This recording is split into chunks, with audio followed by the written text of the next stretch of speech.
From the darkness, coiling like a released spring, Scarface burst forth. A single strike. No warning, no roar. A paw, massive as a sledgehammer, slammed into Mitch's face and throat.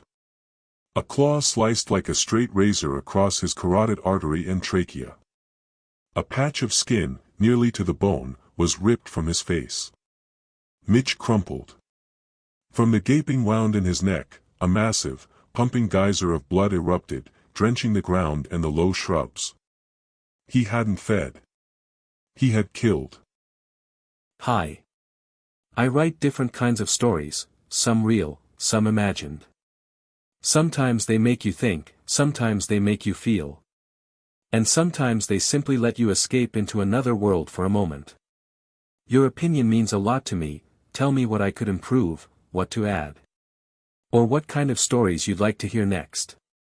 Don't forget to like and subscribe. I'm always waiting to read your comments. The Legend of Scarface. Chapter 1. The Broken Road. 5 friends. Jake, the driver and de facto leader. His girlfriend Samantha, Sam. The class clown Mitchell, Mitch. The pragmatic intellectual Chloe. And the quiet, brooding Noah were tearing down a narrow, forgotten ribbon of road cutting through the Williams Fork National Forest in Colorado. They were bound for a rented cabin, eager to escape the suffocating city noise of Denver for a weekend. Their aging Ford Explorer suddenly shuddered, issued a terminal metal shriek, and died. Jake slammed the steering wheel. What in God's name was that? They climbed out. The world was nothing but dense, impenetrable woods, a silence foreign to the city, and the sharp scent of pine and damp earth. Radiators shot. Must have clipped a rock, Jake muttered after a grim inspection. As they stood debating their next move, a massive shadow appeared up ahead on the road. It was a grizzly. But not just any bear. It was colossal, taller than any man, and seemed forged from pure distilled wrath. It possessed only one eye, which glinted horribly in the fading daylight. The other was covered by a monstrous, fresh, jagged scar that slashed across its entire muzzle. From temple to jaw, the beast was a terrifying confluence of primeval power and malice. It stopped. It turned its ravaged head. The single coal-black empty eye focused on the 5 humans.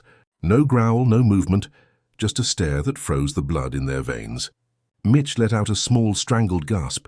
After maybe 10 seconds, an eternity for them, the bear turned and ambled slowly, unhurriedly, back into the thicket, a shadow dissolving into the gloom.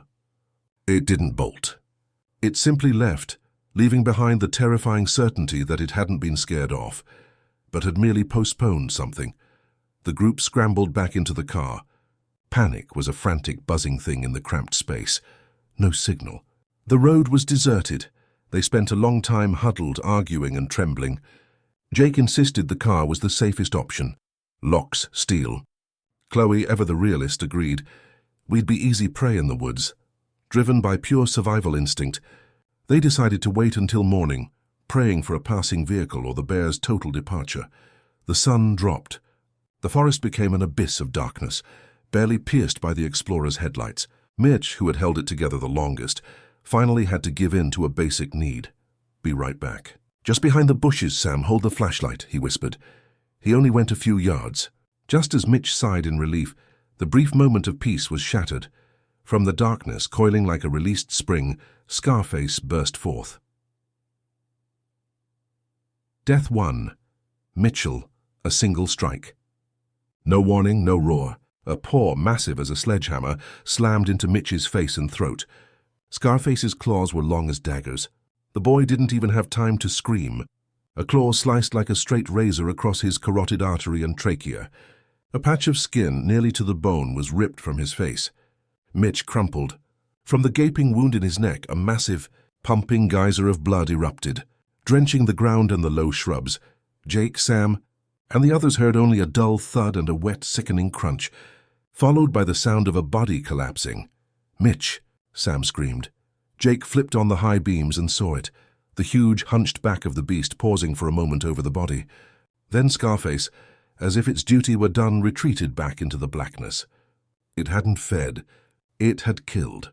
Chapter 2. Fleeing the dark horror paralyzed them for only a second. Start it. "Start the car." Sam shrieked. Jake frantically turned the key, but the starter only delivered a series of dry, dead clicks. The car was stone cold. "Run! Go now!" Jake yelled. They tumbled out of the car, grabbing nothing but Chloe's flashlight. 5 had become 4. They sprinted down the road, illuminated only by the feeble beam. Scarface didn't pursue immediately. It gave them a head start, savoring their desperation. Sam was the first to break. "I can't run anymore," she gasped, clutching her side. They stopped, breathless, leaning against the massive tree trunks. "We have to get off the road into the woods," Chloe whispered. "He's expecting us to follow the road." Jake nodded. They plunged into the undergrowth, fighting through the dense brush. Scarface appeared like a ghost. There was no sound of approach. Just the slightest snap of a twig from behind. Noah turned first. Death 2. Samantha, Sam. Sam was closest. Scarface covered the distance in one terrifying lunge. She couldn't even manage a cry as its paw enveloped her back. The impact was directed precisely at her spine. Scarface didn't maul her. It pinned her then, as if playing, clamped its monstrous jaws around her head. There was a loud, wet, sickening crack, her skull crushed like a walnut. The bear tossed her body, limp and broken, into the weeds. It hadn't torn her apart, but it had utterly extinguished her. Chapter 3. The Hunt. Jake. Chloe and Noah ran without looking back, their desperate cries swallowed by the dense forest.